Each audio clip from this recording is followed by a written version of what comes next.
Hello everyone, कैसे हैं आप सब लोग। Welcome back to ICT virtual classroom Dehradun. मैं निखिल राणा। क्लास 9 का अपना जो हमारा मैथ्स का टॉपिक है ट्रायंगल्स, उसको कंटिन्यू करेंगे। एंड अपनी क्लास शुरू करने से पहले हमेशा की तरह थॉट ऑफ द डे लेके चलते हैं। तो आज का थॉट ऑफ द डे है बच्चों, कोई भी काम तब तक ही असंभव लगता है जब तक कि हम उसे कर नहीं लेते हैं। जी हाँ, हमें कोई भी काम तब तक ही वो काम असंभव सा लगेगा जब तक आप उसे कर नहीं लेते। कर नहीं लेते का मतलब क्या है कि आप कुछ, हमने काफी टाइम आपको पता होगा, हमें लगता भी है कि ये काम हमसे नहीं होगा, या फिर कोई दूसरा बोल देता है ये काम तो नहीं होगा, बट वो अपनी कैपेसिटी के अकॉर्डिंग बोल रहा है, वो अपनी क्षमता के अकॉर्डिंग बोलता है। आपको कभी भी ये एटीट्यूड अपने अंदर नहीं रखना चाहिए कि मुझसे काम नहीं होगा। हमेशा हमारे हमारे अंदर ये एटीट्यूड होना चाहिए कि yes I can do it. ठीक है, ये अप्रोच रहेगी तो आपको जरूर आगे जाके आपके लिए ये अच्छा बेनिफिशियल ही रहेगा। बट आप हर वक्त काम से पीछे भागोगे और अपने डर का सामना नहीं करोगे तो बच्चों आप आगे नहीं बढ़ पाओगे। आपको क्वेश्चंस करने में डर लगता है तो उसका सामना करो। कुछ कुछ क्वेश्चंस होते हैं कि बड़े बड़े दिखते हैं, बट क्वेश्चंस आप एक्चुअली में करते हो तो बहुत इजी होता है। जैसे कि हम कुछ क्वेश्चंस ट्रायंगल्स में भी देख चुके हैं। क्वेश्चन लगते बहुत बड़े हैं बट वो 2 और 3 लाइन में आंसर्स खत्म हो रहे हैं। तो हमेशा अपना एटीट्यूड, अपने अप्रोच रखो कि yes I can do it. ठीक है, तो चलिए चलते हैं स्मार्ट बोर्ड की तरफ और करते हैं अपनी क्लास को शुरू। तो जैसे कि आपने देखा, कल जो हमने क्वेश्चंस किए, ठीक है, कल हमने ये क्वेश्चंस किए थे और ये क्वेश्चन मैंने आपको बोला था कि इस क्वेश्चन को आप करके लाएंगे। तो किन किन बच्चों ने क्वेश्चन किया पहले तो बताओ मेरे को। अगर आंसर आया है, अगर आप सिद्ध कर चुके हैं तो बताइए। अदरवाइज जिसने नहीं करा है, जिसने नहीं करा एक बार फिर से देख ले क्वेश्चन। वैसा ही ये क्वेश्चन है थोड़ा बहुत, जैसा हमने कल क्वेश्चन किया था। ठीक है, उसी से रिलेटेड ये क्वेश्चन था, इसलिए मैंने आपको होमवर्क दिया था। तो क्वेश्चन क्या था? क्वेश्चन ये ऐसा था कि ए बी एक लाइन सेगमेंट है और पी इसका मिड पॉइंट है। ठीक है, पी एक मध्य बिंदु है।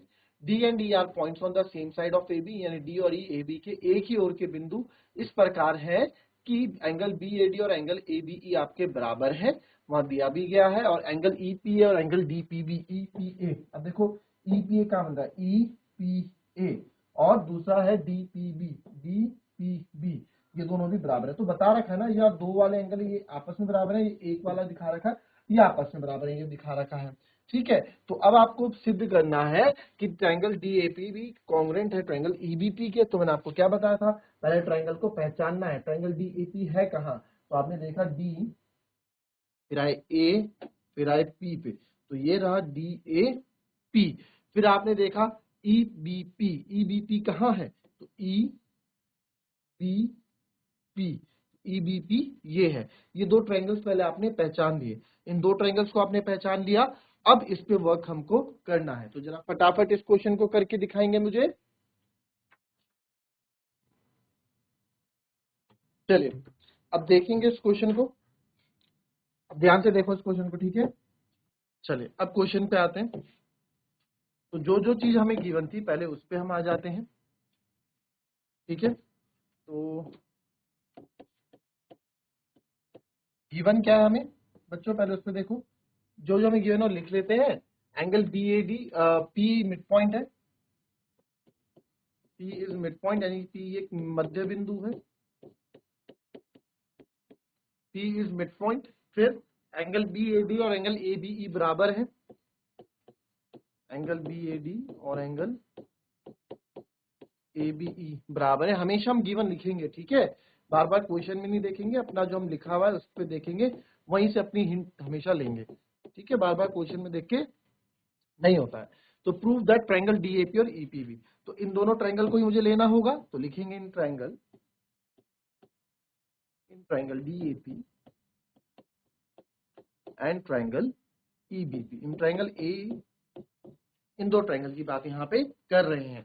तो सर डीएपी में और ईएपी में सबसे पहले तो देखो, अब ये मेरे को यहीं पे दिख गया कि एंगल डी, देखो डीएपी में जो ये डीएपी ट्रायंगल आपको दिख रहा है, एक मैं दूसरे रंग से कर देता हूँ, एक दूसरे रंग से कर देते हैं ना, ये हो गया डीएपी और ब्लैक वाला हो गया। तो अब इसमें देखो कि एंगल ए, इसका एंगल ए है ना, इसका एंगल ए इस वाले ट्रायंगल के एंगल बी के बराबर है, क्वेश्चन में गिवन है। तो आप लिख लो angle A equals to angle B, या पूरा लिख लो एंगल बी ए। आप अगर ध्यान से आप देखोगे तो वो बन रहा है एंगल, हाँ, तो बी ए डी है, तो angle B A D, but ये आ इसी एंगल के अंदर रहा है ना, तो इसको मैं एंगल ए ही यहाँ पे लिखूंगा, एंगल बी ए डी यहाँ पे नहीं लिखूंगा। अब ये ऐसा कैसे? ऐसा इसलिए कि एंगल ए और एंगल बी, अच्छा एंगल बी ए डी की बात करते हैं, ठीक है। अगर हम एंगल बी ए डी की बात करते हैं तो सर आप देखो बी ए और डी यहाँ जा रहा है, और ये ऐसा तो कोई ट्रायंगल बन नहीं रहा, ऐसा कोई, यानी कि मेरे को किस पे वर्क करना है, हमें उस पे वर्क करना होता है ना जो जो ट्रायंगल हमारे बन रहे हैं, यानी कि ये डी ए पी, या तो इसके अंदर मुझे काम करना है, ठीक है, या फिर मेरे को जो ये वाला ट्रायंगल है ब्लैक वाला, या फिर इसके अंदर काम करना है, तभी तो कर पाएंगे, अदरवाइज बाहर वाला एंगल नहीं लेंगे। बट हमने देखा कि जो ये वाला एंगल है, ठीक है, जो ये दो एंगल हैं, एक ये और ये दोनों एक ब्लैक के अंदर आ रहा है, एक पिंक वाले ट्रायंगल के अंदर आ रहा है। थोड़ा ध्यान से ऑब्जर्व करोगे तो चीजें आपको दिखेंगी। तो यहाँ मैं लिख सकता हूं angle A is equal to angle B, ये क्या हो गया, गिवन हो गया, ठीक है सर। ये तो इसका तो यूज हमने कर लिया। अच्छा अच्छा, ये भी तो है, P is a mid point. देखो जो जो चीजें गिवन दी गई है ना, उनका ना यूज भी होना है, ऐसा नहीं है कि वो फालतू में दिया गया है, ठीक है। तो हमने देखा कि P मिड पॉइंट है,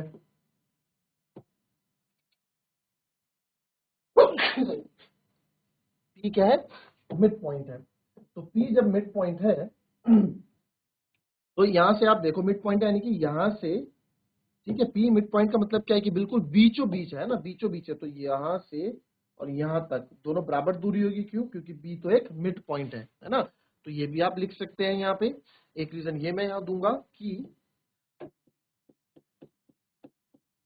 AP equals to PB because P is a mid point,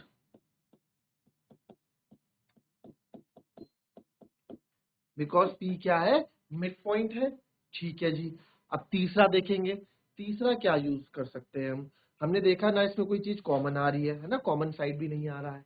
but तीसरे पे नजर लगी यहाँ पे एंगल कि ये भी तो हमें दिया गया है, बट ये काफी नहीं है ना, ये काफी नहीं है, पूरा पूरा नहीं पड़ रहा है, ये पूरा नहीं पड़ रहा, मतलब ये इस अगर मुझे ये चाहिए, अगर इन एंगल को प्रूव करना है मेरे को, if I want to prove this angle, तो ये मेरे को कहाँ चाहिए, ठीक है। ये आप ध्यान से देखोगे, अगर ये आपको चाहिए, अगर हमें हमें चाहिए तो हमें कहाँ ये चाहिए होगा देखो ये पूरा इस एंगल पे आएगा, तभी ये देखो पिंक वाला एंगल को आ रहा है, और ये वाला एंगल, ये भी अगर इस पे आएगा तो ही ये ब्लैक वाला एंगल पूरा बन पा रहा है ना। ये ब्लैक वाला एंगल पूरा बन पा रहा है, देख रहे हो ये, और वैसे ही पिंक वाला तभी बन पा रहा है।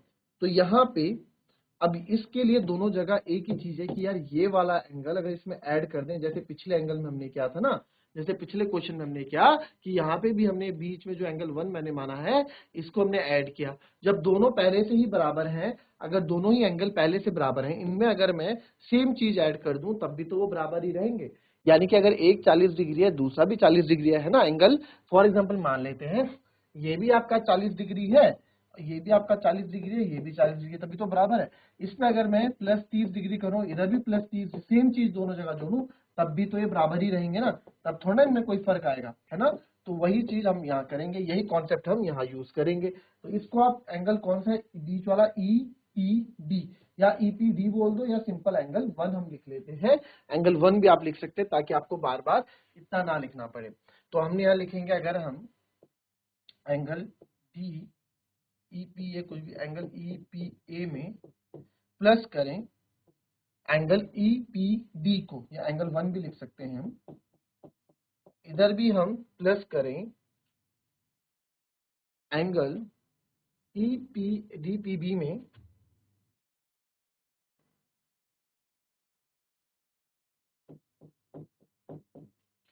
डीपीबी में वापस हम ईपीडी एंगल ईपीडी प्लस करें, तो देयरफॉर हमारी जो कंडीशन बनती है, ठीक है, यहाँ पे भी अब एंगल ये थोड़ा रहेगा, अब यहाँ पे भी एंगल बदल जाएगा। अब यहाँ पे एंगल कौन सा बन जाएगा, अब ये पूरा एंगल, अब ध्यान से देखो, ये पूरा एंगल क्या बन गया, ये पूरा एंगल जब हमने ये यहाँ से लेके यहाँ तक ले गए, इस एंगल का नाम होगा ना, इस एंगल का नाम को ए पी डी, तो एंगल ए पी डी पूरा एंगल बन रहा है। तो देयरफॉर हम यहाँ लिख सकते हैं, therefore angle A P D is equals to, यहाँ पे कौन सा एंगल बन रहा है बच्चों, यहाँ पे भी देखो, यहाँ पे कौन सा एंगल बन रहा है, यहाँ पे बन रहा है ई पी बी, है ना। ये देखो ई पी और बी पूरा एंगल बन रहा है, तो पूरा इस पे टच हो रहा है, तो एंगल ई पी बी के। ये भी हमने प्रूव कर दिया। तो ये हो गया एंगल, ये हो गई साइड, ये हो गया एंगल। तो ये बन गया एंगल साइड एंगल, है ना। दो एंगल्स आ गए और उसके बीच में साइड आ गई। तो दो एंगल्स हैं, देख लो पहले एक बार, उसी के बीच की साइड हमने ली हुई है। तो एंगल एंगल साइड ना होके ये क्या होगा, एंगल साइड एंगल होगा। ठीक है, तो देयरफॉर आप बोल सकते हैं इसमें ये एंगल हो गया, ये साइड हो गई, ये एंगल हो गया। तो इसमें मैं लिख सकता हूं therefore is congruent to triangle EBP by angle side angle। ठीक है, ये हमारा ट्रायंगल क्या हो गया, कॉन्ग्रुएंट हो गया। क्लियर। चलिए अब दूसरा क्या पूछा, AD बराबर BE। तो आपको साफ दिख रहा है, आप यहां देख लो AD इस पे है, BE इस पे है, या और दूसरा आप यहां देख लो AD कहाँ है, AD ये लंबी वाली साइड है और BE ये लंबी वाली, तो दोनों एक दूसरे के कोरेस्पॉन्डिंग है। तो आप लिख सकते हैं therefore AD equals to BE by CP/CT। ठीक है, कॉपी कर लेंगे इसको। ये रहा question, in right triangle ABC। ठीक है, right angle at C, right angle C पे M is the mid point of hypotenuse AB। M कर्ण AB का एक मध्य बिंदु है। आपको यहाँ क्या बताया गया है कि AB हाइपोटेनस ने बता दिया है क्वेश्चन में। ठीक है, C को, ठीक है, M से जोड़ा जाता है। C is joined to M and produced to point D। C को M से जोड़ा जाए और फिर आगे जाके कहां तक प्रोड्यूस किया गया, D तक। इस प्रकार से बढ़ाया जाता है कि DM CM बराबर हो जाते हैं, कि DM, और वैसे भी होगा भाई M जब मिड पॉइंट है, तो जब M मिड पॉइंट है तो भाई बिल्कुल केंद्र बिंदु है ना M। तो M जब मिड पॉइंट है तो फिर M is a mid point of hypotenuse. अच्छा, A भी हाइपोटेनस का मिड पॉइंट है, तो CD का भी यहाँ इन्होंने बता ही दिया कि भाई, जब बता दिया ना इन्होंने कि जब DM CM के बराबर है, DM CM के बराबर है, तो यानी कि मध्य बिंदु आए इनके लिए भी, इस लाइन के लिए भी। हालांकि हालांकि AB के लिए तो ये मध्य बिंदु है ही, बट ये DC के लिए भी क्या हो गया, मिड पॉइंट हो चुका है। ठीक है, now prove that triangle AMC is congruent to triangle BMD। ठीक है, DBC is right angle, DBC triangle, दो ट्रायंगल यहाँ पे आपको कॉन्ग्रुएंट प्रूव करने हैं, और CM equals to half of AB आपको यहाँ प्रूव करना है। तो चलिए इस क्वेश्चन को कॉपी कीजिए, फिगर बनाइए, और जो जो जो गिवन है वो लिखिए। इतना लंबा क्वेश्चन ना लिखें, केवल फिगर बना के जो जो गिवन है वो आप लिख लीजिए। चलिए अब देखो इस क्वेश्चन को, बहुत इजी है। मैंने बोला ना, जितना बड़ा चीजें लगती हैं उतना ही आसान होता है। क्यों, क्वेश्चन में उतनी ज्यादा डिटेल्स आपको दे रखी होती है, तो जितनी ज्यादा डिटेल्स आपको दे रखी होती है उतना ही ज्यादा आपको चीजें यहाँ मालूम होती हैं। क्लियर। तो चलिए पहले आप यहाँ पे लिखेंगे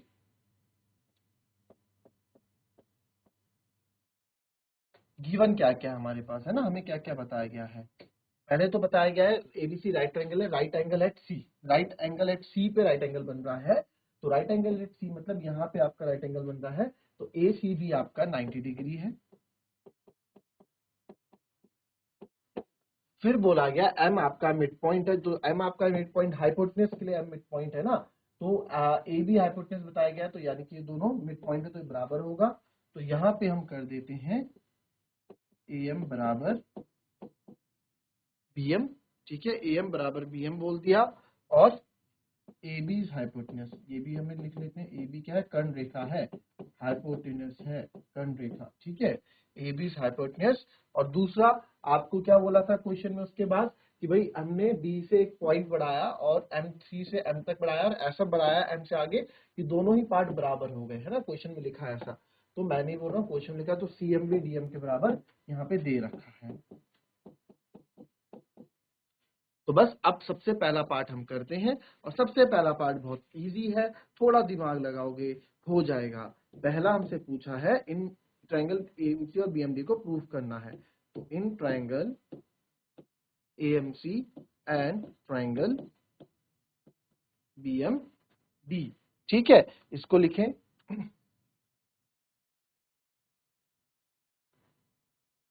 ठीक है, in triangle AMC and triangle BMD। अब देखो कौन, पहले तो ट्रायंगल पहचानो, AMC और BMD है कौन कौन से। AMC सी ये हो गया, और बी एम डी यानी आमने सामने वाले ट्रायंगल्स की यहाँ पे बात हो रही है। तो इसमें तो मेरे ख्याल से बहुत इजी आपको यहाँ पे दिख रहा है कि सबसे पहले तो हमें यहाँ दिख रहा है कि डीएम जो है एमसी के बराबर है, भाई गिवन है, अभी अभी तो बताया पर डीएम जो है एमसी के बराबर यहाँ पे हमको दिख रहा है।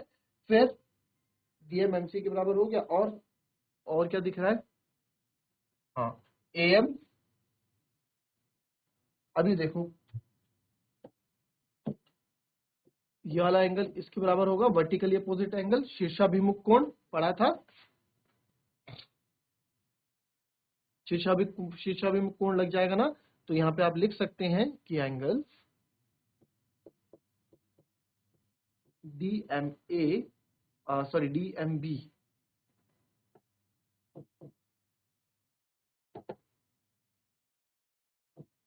एंगल DMB बराबर है ट्रायंगल एंगल AMC के, वर्टिकली अपोजिट एंगल, शीर्षाभिमुख कोण, और तीसरा आपको यहाँ दिख रहा है AM बराबर BM बराबर AM या AM बराबर BM। ये भी क्वेश्चन क्या है, गिवन है ना। तो therefore triangle AMC is congruent to triangle BMD by, किससे आपने क्या, ये साइड हो गई, ये एंगल हो गया, ये साइड हो गई, तो by side angle, side congruency rule से हमने पहला पार्ट कर दिया है। ठीक है, कॉपी करेंगे इस पहले पार्ट को अभी। So that's all for today बच्चों, मिलेंगे आपसे अपनी कल की नेक्स्ट क्लास में, तब तक के लिए be happy, be healthy and be safe. Thank you and have a nice day.